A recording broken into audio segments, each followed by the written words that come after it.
Hello and welcome to all our viewers in Nigeria and around the world to News Cycle on Global Television, coming to you live from the nation's capital, Abuja.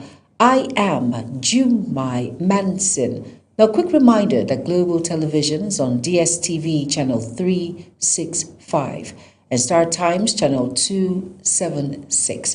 Now, on the news info. Nigeria and Canada have reaffirmed their commitment to strengthening bilateral ties with renewed focus on trade investments, renewable energy, education, security, and technological operation. This was the outcome of a courtesy visit by Canada's Secretary of State for International Development, Randeep Sarir, to Nigeria's Minister of Foreign Affairs, Bianca Ojukwu, at the Ministry of Foreign Affairs in Abuja. During the meeting, both countries reaffirmed their long-standing cordial relationship and explored avenues for expanding cooperation in critical sectors, including agriculture, infrastructure, mining, renewable energy, peace and security, technology, education, and people-to-people exchanges. Suspected terrorists who abducted school children and teachers from 3 schools in Isele, Yamota, and Alausa communities in Orire, local government area of Oyo State, have reportedly opened communication with the state government. Sources familiar with the development said the abductors declined to negotiate directly with the families of the victims, insisting they would only speak with the state governor. According to the sources, details of the discussions and possible demands remain unclear, while it could not be independently confirmed whether the negotiations are being handled personally by the governor or through government representatives. Chairman of the All Progressive Congress in Kwara State, Sunday Fagbemi, has dismissed reports circulating online on the outcome of the party's National Assembly primaries, insisting that no official results had been released by the party's national leadership. Fagbemi spoke with journalists in Ilorin amid controversy surrounding media reports that published purported results of the APC senatorial and House of Representatives primaries in some states, including Kwara. According to him, the party's National Working Committee remains the only body authorized to announce the results of the primaries. Over now to the Independent National Electoral Commission, INEC, has issued a strong warning to transport operators ahead of Ekiti State governorship election scheduled for June 20th that only attempts to undermine logistics arrangement will attract arrests and persecutions. The Commission says smooth transport operations within critical to the credibility of the poll. Anete Patrick tells us more.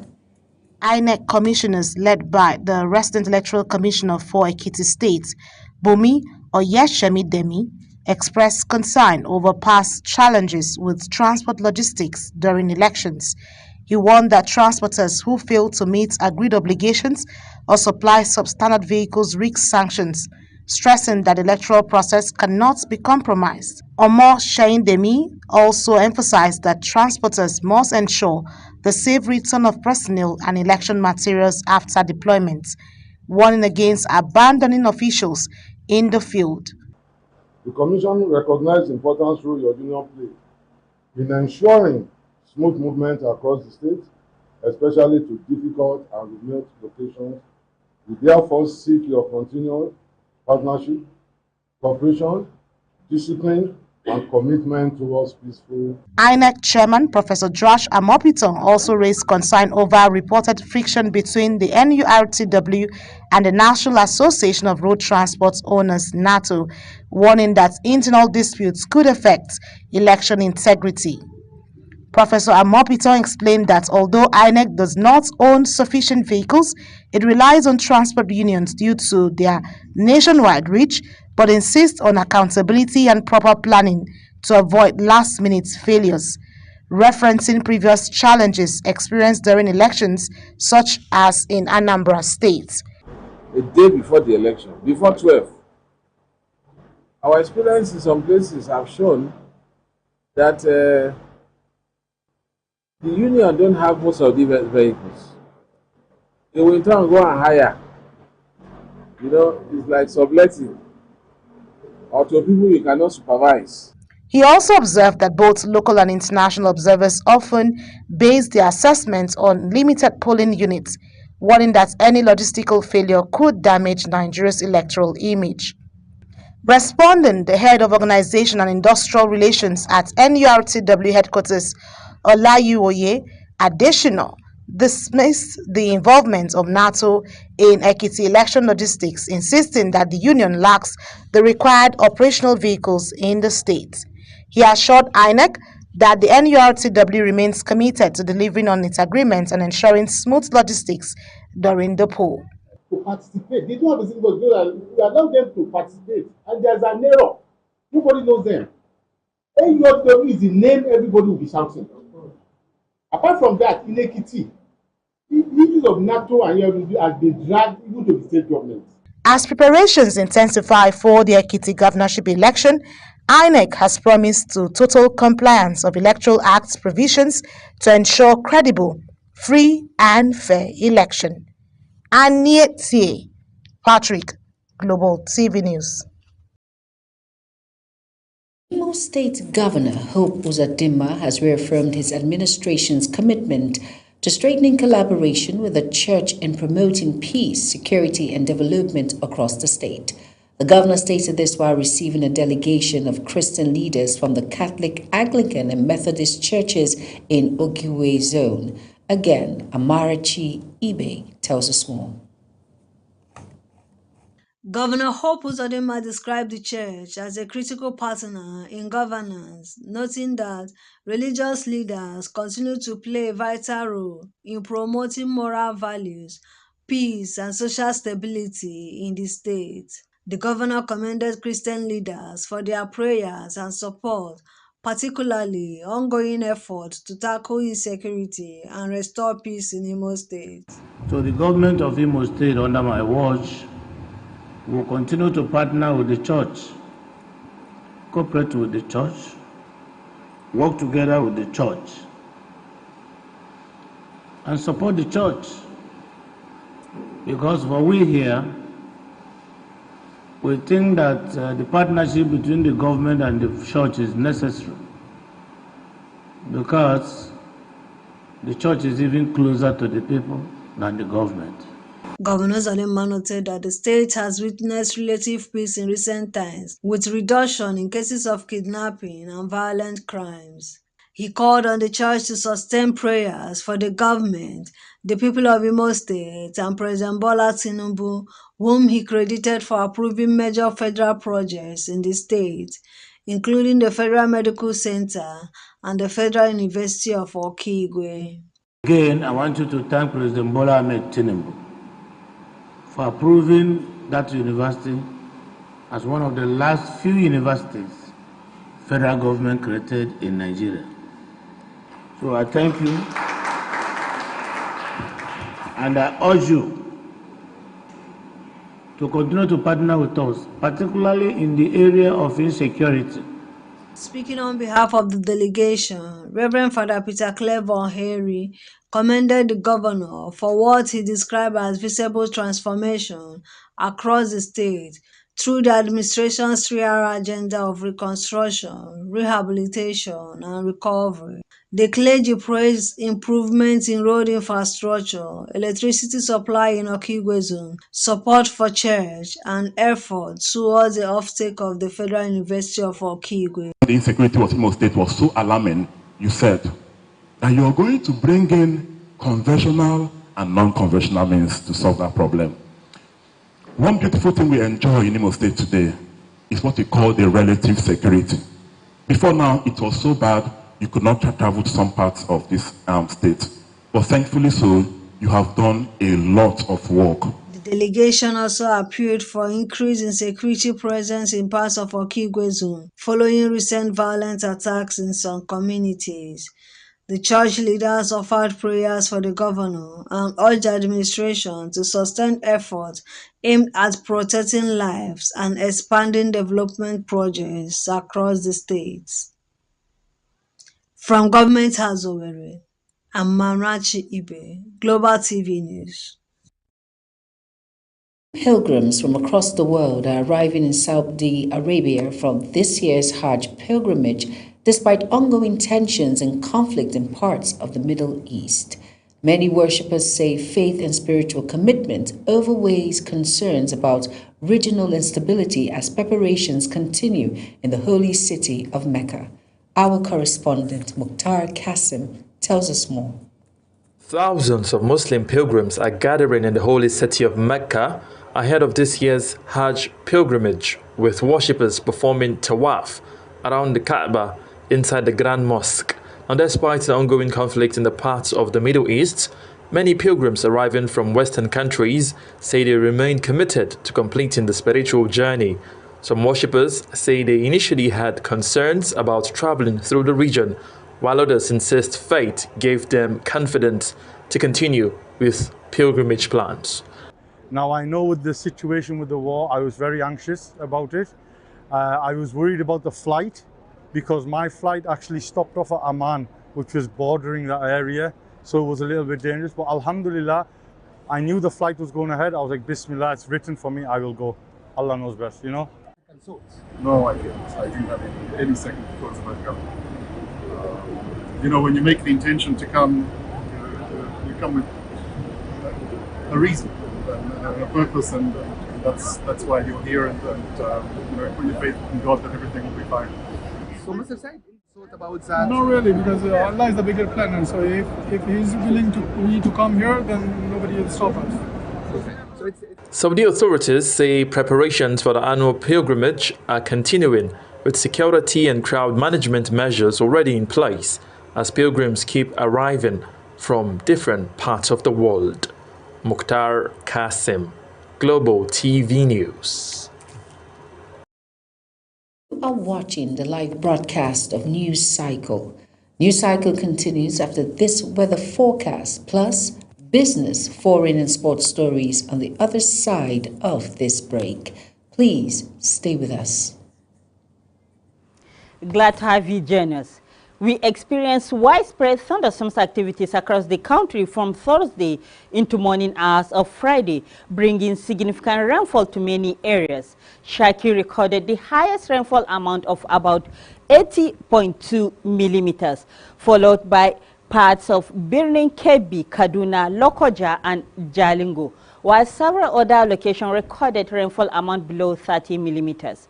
Moving into Saturday, another round of thunderstorms are expected, although the coverage and intensity are likely to reduce compared to previous days.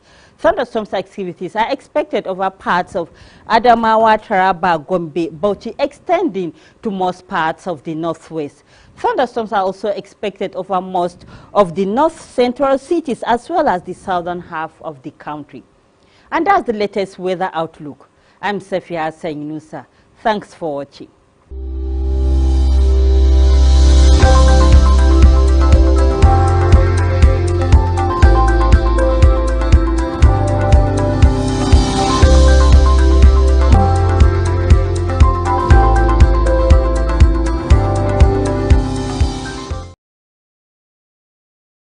You're welcome back, and if you're just tuning in, this is News Cycle on Global Television.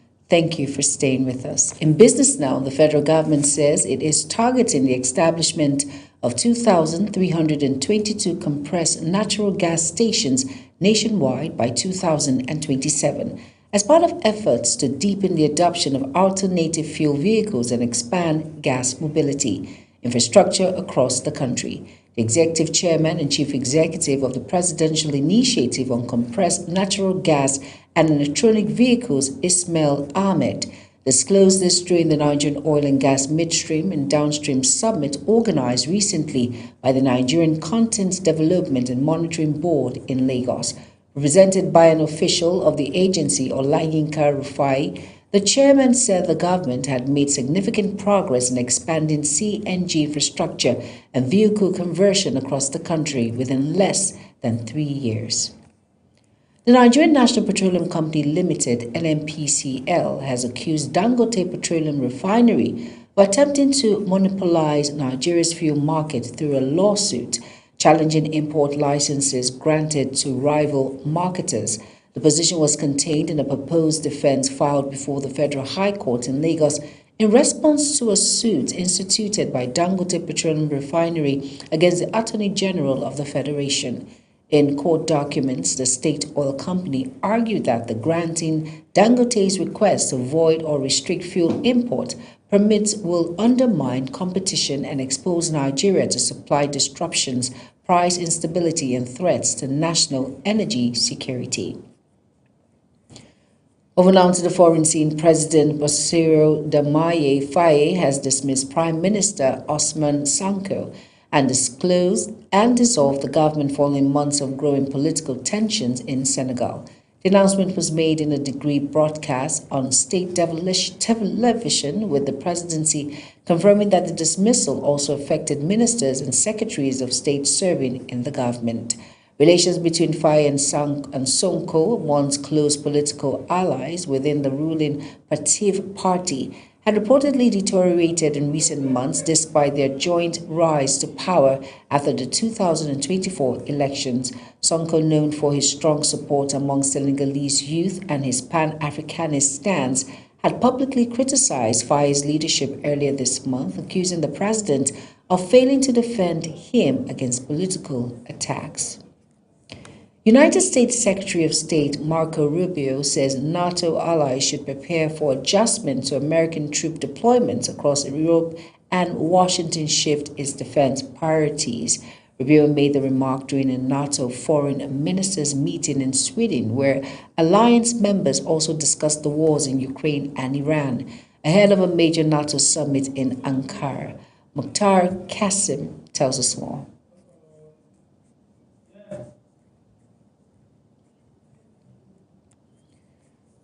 We apologize that reports will be brought in our subsequent bulletin. The World Health Organization, WHO, has raised the Ebola risk level in the Democratic Republic of Congo to its highest category as confirmed and suspected cases continue to rise across affected communities. Health officials say the outbreak involving the rare strain may have spread silently for weeks before detection, complicating efforts to contain the virus. Mukhtar Qasim reports. We apologize that report will be brought in our subsequent bulletin. In sports now, as part of activities marking its 70th anniversary, the Nigerian Navy has demonstrated its commitment to operational excellence and combat readiness through participation in Nigeria's Shooting Federation Invitational Tournament in Abuja. The competition brought together personnel from various security agencies, highlighting precision, discipline, and interagency cooperation. Samuel Odi reports. The crack of gunfire echoed across the shooting range as personnel from Nigerian Navy and other security agencies tested their marksmanship in the keenly contested invitational tournament in Abuja. The event, organized as part of activities commemorating the Nigerian Navy's 70 years of service to the nation, provided a platform for participants to showcase tactical proficiency, concentration, and operational preparedness. Speaking at the tournament, the Chief of Naval Staff, Vice Admiral Idi Abbas, says the Nigerian Navy's participation underscores its commitment to maintaining high professional standards while strengthening collaboration among security agencies through healthy competitions. It remains a powerful instrument for building discipline, resilience, unity, and mutual respect. As the Nigerian Navy celebrates 70 years of distinguished service to our nation, we are reminded of its remarkable journey from modest beginnings in 1956 to a professional, dependable, and forward-looking maritime force. The competition featured several shooting categories, with participants displaying remarkable precision, discipline, and resilience under pressure in a highly competitive environment. The Nigerian Navy says its 7 decades of service remains defined by unwavering dedication to national security, maritime safety, and the protection of Nigeria's territorial waters. President of the Shooting Federation, Commodore Shetima Mohammed, commended the participants and expressed appreciation to Chief of Naval Staff for his support towards the success of the tournament. to the Nigerian Shooting Sports Federation looks forward to receiving Navy personnel, Army personnel, Air Force personnel as aspirers and as coaches. The Nigerian Shooting Federation Invitational Tournament is one of the major highlights of the activities, marking the Nigerian Navy's 70th anniversary celebration, reinforcing forces' commitment to professionalism, excellence, and national service. Samuel Odi, Global TV News.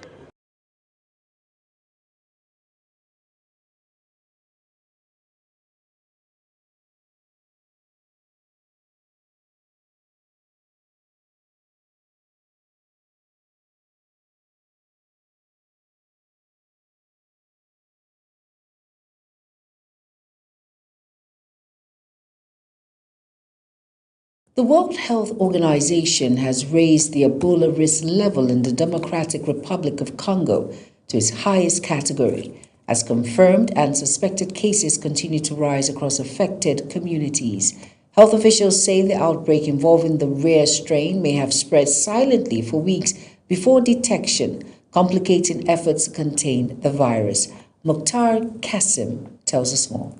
The World Health Organization says the Ebola outbreak in the Democratic Republic of Congo is becoming increasingly alarming as health workers struggle to contain the spread of the deadly virus in insecure and hard-to-reach areas.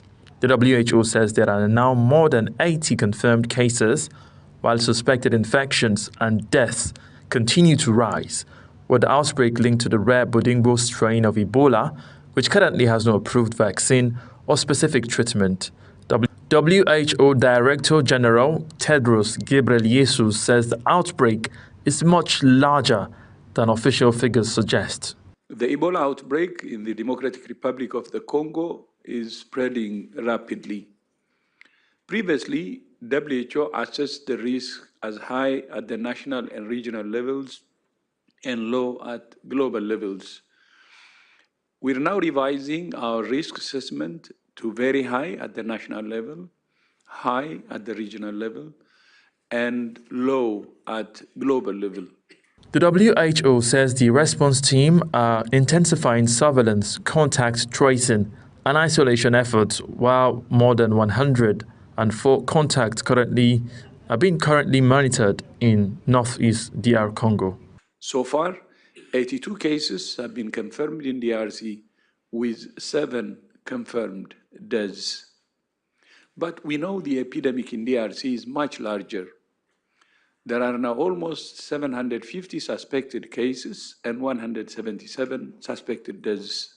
The WHO says while the Ebola risk level in DR Congo has now been raised to very high, the global risk assessment remains low as efforts continue to prevent wider regional transmission. Mukhtar Qasim, Global TV News. Sports news now. The Unity Cup has been confirmed as a FIFA Tier 1 event ahead of next week's competition at the Valley in southeast London, with the designation ensuring that all participating fixtures carry full international recognition under FIFA regulations. This year's tournament, which runs from May 26th to 30th at Carlton Athletics Historic Ground, features Nigeria, Jamaica, India, and Zimbabwe. Nigeria faced Zimbabwe in the opening semi-final on May 26th, followed by Jamaica against India on May 27th, with a third-place playoff and final both taking place on May 30th. Nigeria are the defending champions, having beaten Jamaica on penalties following a 2-2 draw in last year's final after defeating Ghana 2-1 in the semi-finals. And that's it on News Cycle. A quick reminder that Global TV is on DSTV channel 365 and Star Times channel 276. Kindly follow us across all social media platforms now showing on your screen by using @GlobalTVNG. I am Jumai Manson. Thank you for watching.